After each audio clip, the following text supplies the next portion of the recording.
All right, guys, welcome back to Crossman Productions. We've been talking, this last week about the film, um, The Sound of Freedom. And then we had Cameron Arnett on and talked a little bit about his film, Don't Say My Name. We are going to be doing a movie review on both of those movies. But one of the things that I wanted you guys to know is, when you see movies like this, these movies are the type of movies that are really, they call for action, and they need, it's not just you go see the movie and you hear a story and that's it. With what's going on with human trafficking, and sex trafficking, and all the stuff that's going on with our kids. This is a extremely important topic, and I didn't want to just stop with just the movie review. I wanted to bring in an organization who are out there in the field, actually rescuing these kids and, trying to bring them into safety and give them a safe place to go and, help restore their faith in Christ and, bring them back. These guys have gone through a lot of, just traumatic, it's a traumatic event.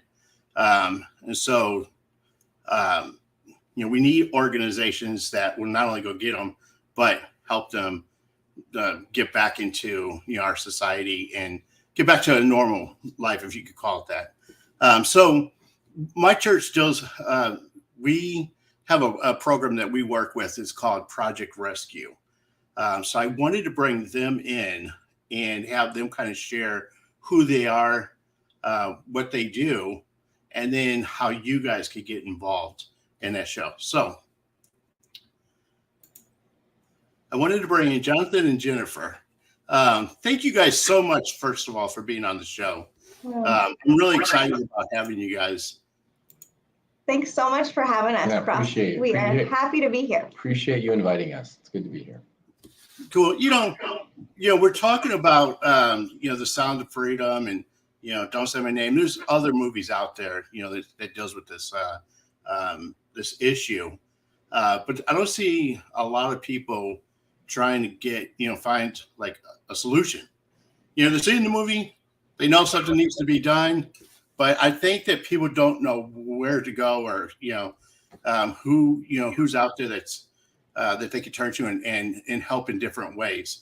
So, our church works closely with your guys' organization. So I wanted to bring you guys in and kind of let you guys share, who you guys are and what you guys do. Sure. Well, again, thanks for giving us the opportunity to share. And just like you said, this movie and movies like it are a call to action. And when you watch it, you're emotionally moved and you want to do something with that feeling, with that emotion, which is awesome. But it can also feel very overwhelming when you hear at the end of Sound of Freedom, they share so many statistics and all these numbers that can feel very overwhelming. And it's hard. It's easy to think, what could I possibly do and where could I start? So we are blessed to work in this space and to be able to tell just average people out there, there are so many people doing good things in the anti-trafficking space. Right. And so we are just one, and we'll tell you all about what we do, but we're also connected to a lot of other organizations too. So first of all, if you go to our website, projectrescue.com, you can learn a lot about us, and then we can also connect you to other places and other organizations that are doing things. But Project Rescue started 26 years ago. Wow. We started in Southern Asia, actually, with my parents. And it wasn't really, there wasn't a big plan back 26 years ago. Trafficking wasn't the word that it is today. People didn't really know about it. People didn't know what that was. So my parents were working in Southern Asia with like church planting and education and things like that. And they kind of stumbled into, with some colleagues, into the world of trafficking and slavery, and realized that there were so many young women in red light districts across Southern Asia that were there completely against their will and could not escape, could not get out. And so Project Rescue began as just a response to this overwhelming need they saw. And they met all these young women who had children growing up in the brothels with them. And those young women said, could you take our daughters to a place of safety? Because if they stay here, they'll end up sold just like we were. Right. And so that's where it began, just taking in young children who had been born into brothels. And now 26 years later, we have grown and we are operating in 13 countries across the world. And it looks a little bit different in each place that we work. And I want to add to that, Cross, because you mentioned, okay, we've become more aware of it, how can we move to action? And I think sometimes the thing that paralyzes so many of us is you see the statistics and they're in the hundreds of thousands, if not millions, when you're talking about trafficking victims. And it's like, well, what difference can I make? And I go back to 26 years ago when Jennifer's parents, David and Beth, when they started Project Rescue with 37 little girls, and there were people in that moment that said to them, and I'm telling you, they said to them, well, what difference does that really make? They didn't say that publicly, but behind closed doors, it's what difference does just 37 little girls make out of the millions? Well, then year by year goes by and 37 turns into 200, which turns into 800, which turns into 2,000. And now Project Rescue, as of our last annual report in 2022, we have ministered to hundreds of thousands of women and children over these past 26 years. And so I say that to say this, which is, please don't be overwhelmed by small beginnings. It starts off by volunteering. It starts off by connecting with your local church that's doing something. It really is that small step, because the small steps, the small faithful steps, they lead to organizations like Project Rescue, which are now ministering to the tens of thousands. So it's a beautiful thing to see, but it takes those faith-filled one step at a time. It's not easy, but it's worth it. Wow. No, that's an incredible number when you look at it. So let me ask you, Jennifer, what kind of prompted your parents to start this organization?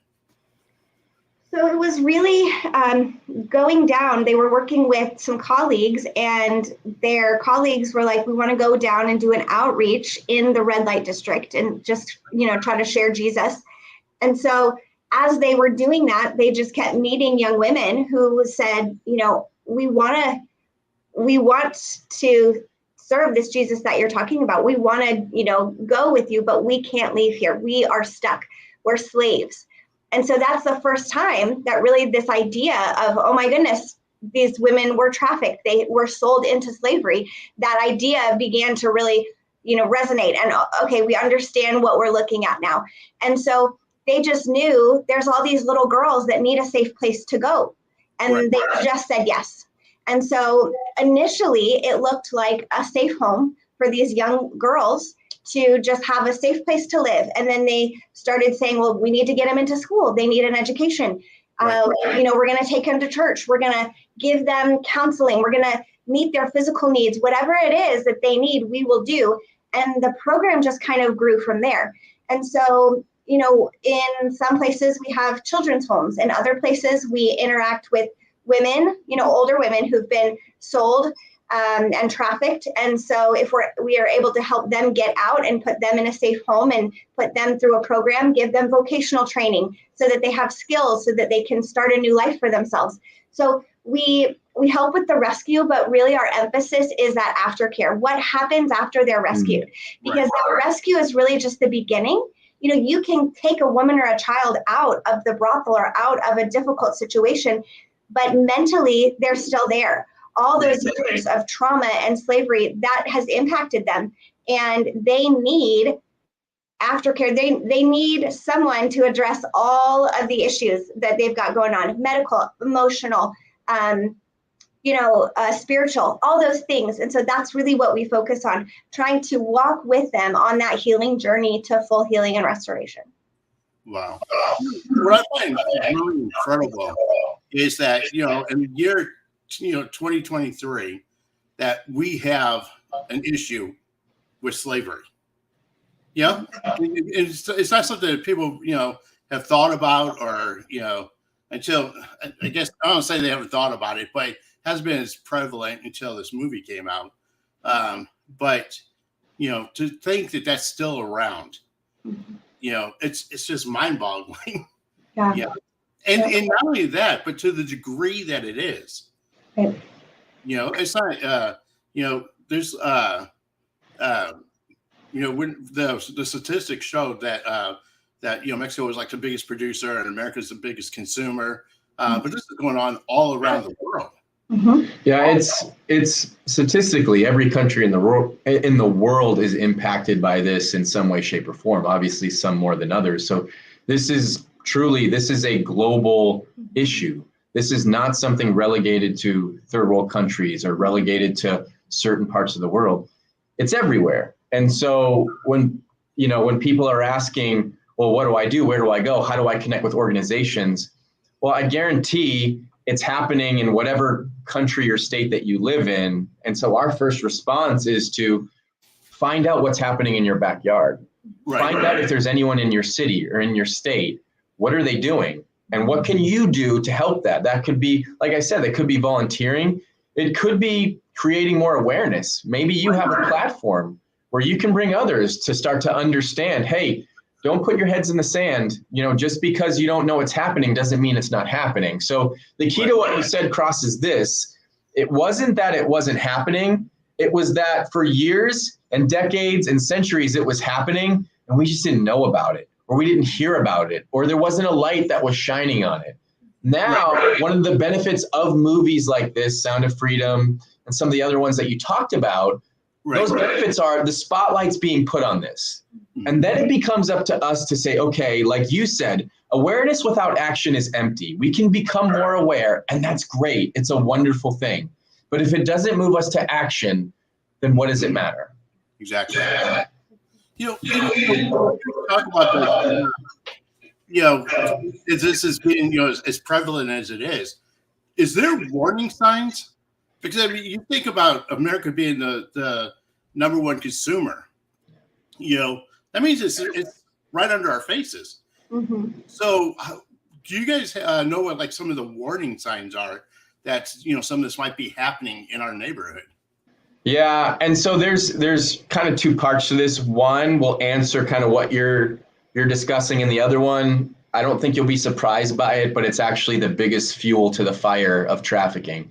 So the first things first, when you're talking about identifying and what to look for, the first thing you're going to look for, and I would say in the US, but really around the world, the first thing that traffickers look for are the most vulnerable.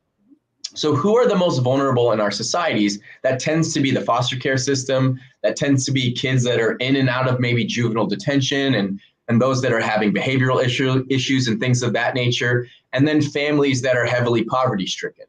So anytime that you're looking at situations like that, or you see, a boy or a girl where they're in challenging home situations where there's any of those things, and those are going to be things that you just want to keep your eyes open about, and you're going to want to track with it, and you're going to ask the right questions.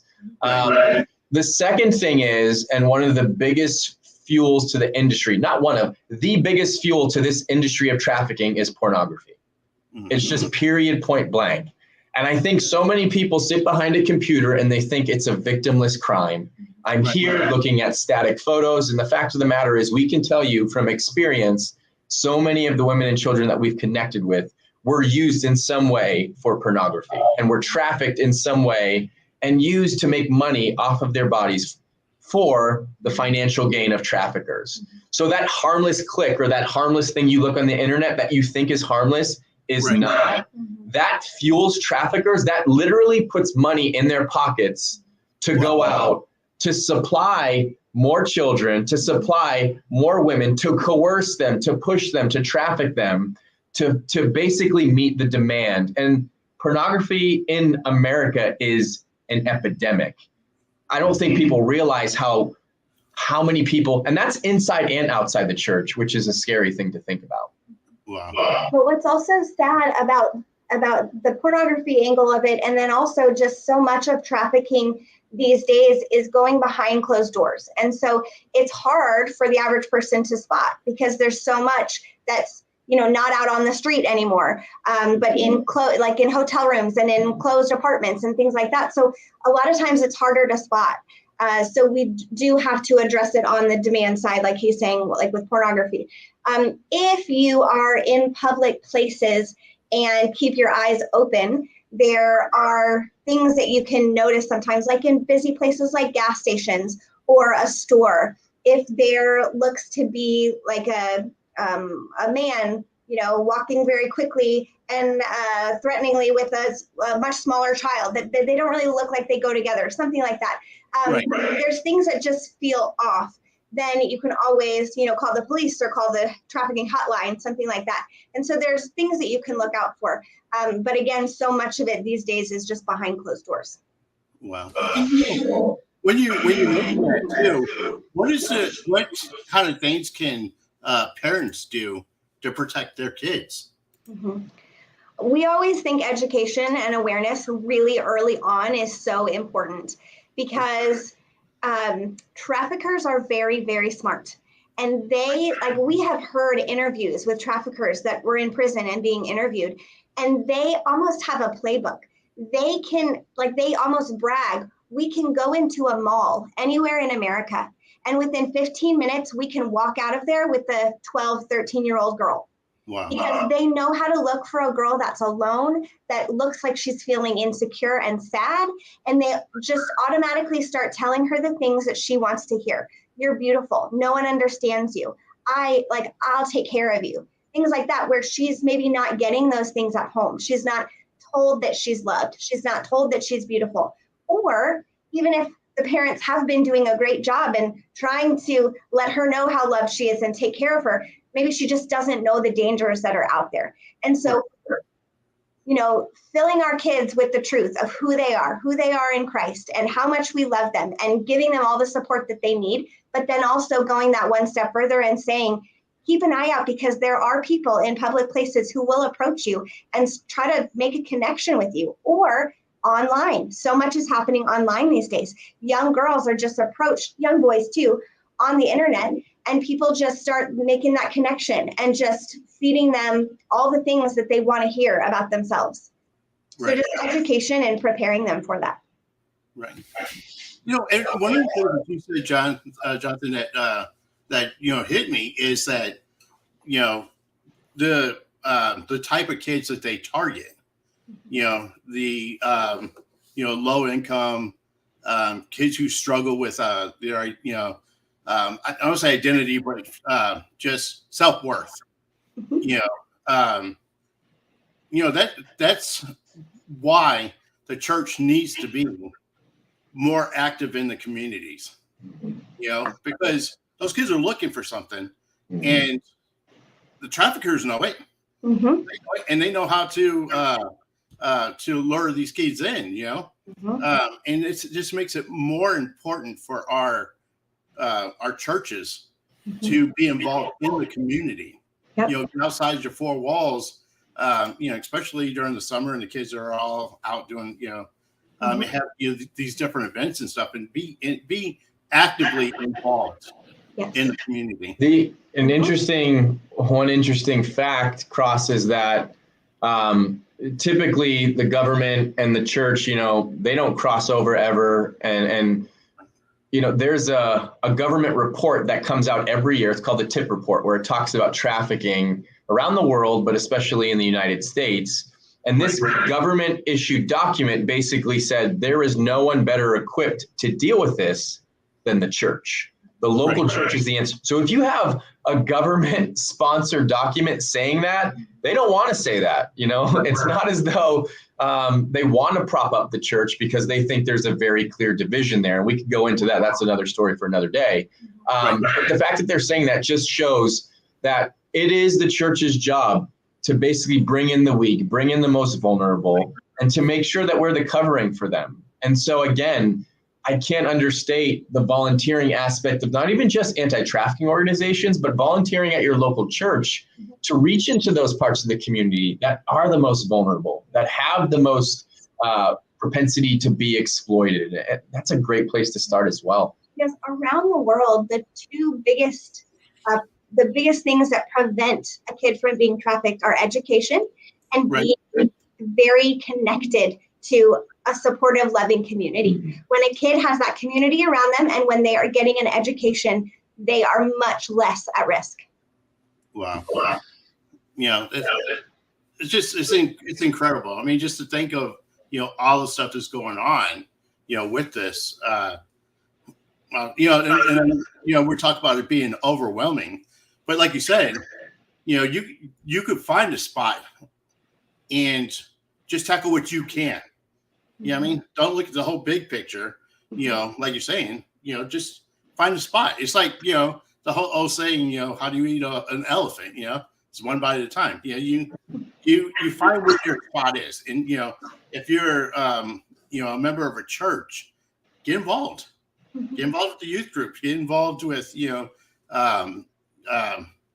some kind of a ministry to go out, an outreach program, to go reach these the kids, and so find a spot. Here's what I would add to that, Cross. If there's not one to get involved in, and start one. Pull people together, and if I hear so many people like, well, I can't find anything. Well, then start one, because Project Rescue began not because someone said, hey, go down there. We've got a tent already set up. You can go in, take this, and go minister to the women and children. There was nothing.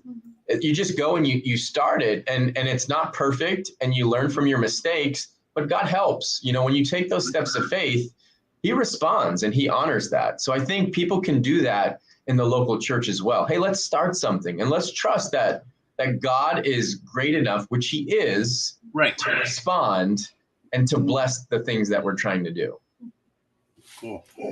Now, along with that, I want to be able to have them be able to connect to organizations like yourself. So what kind of ways can, someone from my audience connect with you guys, and what ways could they help, you guys with your mission? Yeah. So if you go to our website, again, projectrescue.com, there is an area where it says ways to take action. And so there are just a number of ways that you can connect. Number one, you can just sign up to get updates about what's happening. You can sign up to be a prayer partner and be part of our prayer initiative, where we need prayer partners. Prayer is so important to what we do. And let me add that. That's not something where we're just saying the perfunctory, like, oh, please pray for us. I can tell you, our leaders on the ground, the people that are doing this day in and day out, that are going in and doing the rescuing, the thing they ask for most is not, hey, can we have an extra $1,000? What they're saying for is, can you please, we're going into the district tomorrow night. Can you please mobilize your prayer partners to cover us in prayer? And so that prayer initiative isn't just something that we're hoping happens. Like, we are trying to raise up thousands and thousands of prayer partners across the world to cover what we're doing in prayer. Yeah, that we send out regular updates to, like, hey, this is happening right here in this part of the world. Could you pray for that? So that's another way. Another way is, yes, give financially if you can. We've got work and initiatives happening in 13 countries that requires finances. Also, just be an ambassador, raise awareness in your own community about, yes, Project Rescue, but also anti-trafficking work in general. And then, we've got some cool stories of people who just took what they had in the moment and used it to do something, like kids across the country who would do bake sales or lemonade stands or mow yards all summer long for Project Rescue. We had a partner of ours who wrote a book, and all the proceeds went to Project Rescue. So people get creative. And so, whatever you have in your hands to do, the Lord will bless. So our website is a great place to go and get a little bit more information. Awesome.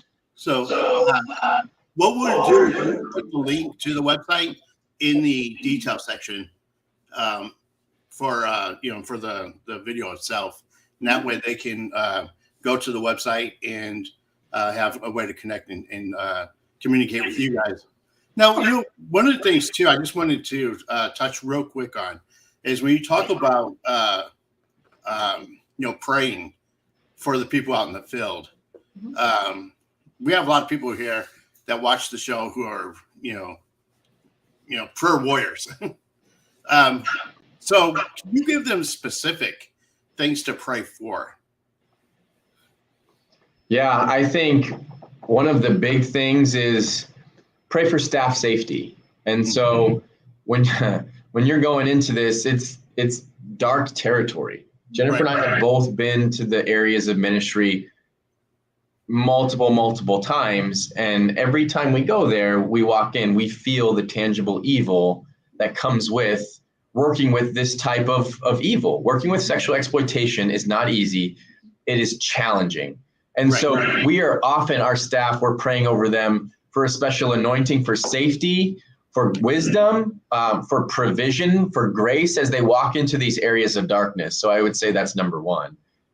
We're also just trying to pray for the health of many of the women and children we serve. As you know, when you're involved in, or when you're a victim of sexual exploitation, there's a lot of challenges, a lot of physical challenges that come with that. So I think that's some huge prayer points that we have just starting out. Anything else you'd like to add? I think we also want people to pray for new volunteers, new staff members, new leaders to be raised up. That we are in a fight, and we need an army, that we need God to keep calling young men and young women who feel like he's calling them to this, to work in this field. It's a difficult field, and we need more workers. So definitely pray for that too. Awesome. So, anybody definitely, visit the website, look at all the resources that they have available. And I urge you guys to get involved in some way, either being an ambassador, by praying, or even by giving. However you feel like God is calling you to do it. I want you guys to get involved. Like I said, when you see these movies, it's not like a typical movie you go watch and you're just like, oh, that was a great movie and that's the end of it. This is a movie that, when you see, you have no choice but to go take action. So I wanted to bring you guys in so that they have people they could connect to, to take action. And other organizations, and you guys can provide other some of the other organizations you guys work with as well, and we'll put those in detail. But that's what I wanted to know. I feel like that, like you guys said, people get overwhelmed, and they just need to know a starting place. Thank you guys so much. Of course, for what you guys are doing. We're definitely going to keep up with all the stuff you guys are working on, and in any way that we could help you guys, here at Crossman Productions, reach out to me. If you guys have any special events or anything that you guys are trying to get the word out, feel free to contact me, and we'll bring you guys on, and we'll get the word out. So thank you so much. Thanks for having us. Well, this is helpful in and of itself. Just again, shining a greater light on the fact, and Jennifer said this at the beginning, Cross, but it's worth mentioning again. You talk about being overwhelmed by the statistics and the evil. It's there. Like, I don't want to pretend that it's not. But one of the things you don't hear in the news because it doesn't sell as well, there's a lot of hope.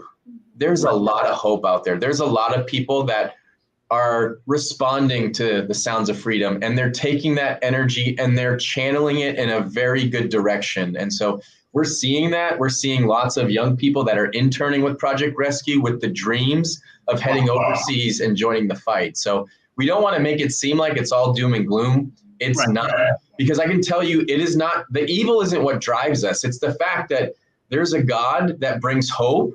That's what drives us, because we've seen it. We've seen it work. Again, it's not easy, but it works. It really does. So I want to encourage your people out there listening. There is hope. People are working on a day-to-day basis to push back against this. Hope you'll join us, and at the very least, pray for us. Awesome.